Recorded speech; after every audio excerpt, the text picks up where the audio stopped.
মাছ বংশবৃদ্ধি করবে কিভাবে? এই যে দেখেন এদিক দিয়ে একটা, এই যে এই চাইনা দোয়ারি বা চাইজাল পাতা, এই পাশের থেকে হাওড়ে যে মাছগুলো যাবে তাদের যাওয়ার কোনো পরিকল্পনা নাই, যেতে পারবে না, আসতেও পারবে না।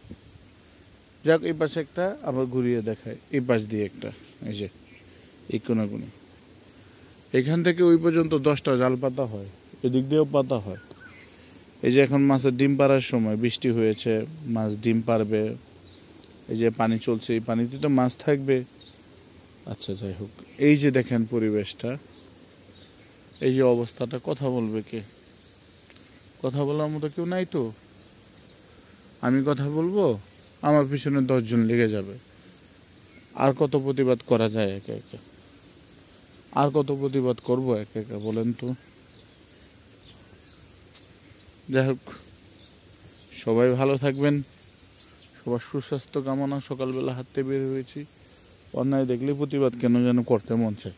সবসময় তো করতে পারি না। আল্লাহ হাফেজ, ভালো থাকবেন, আসসালামু আলাইকুম।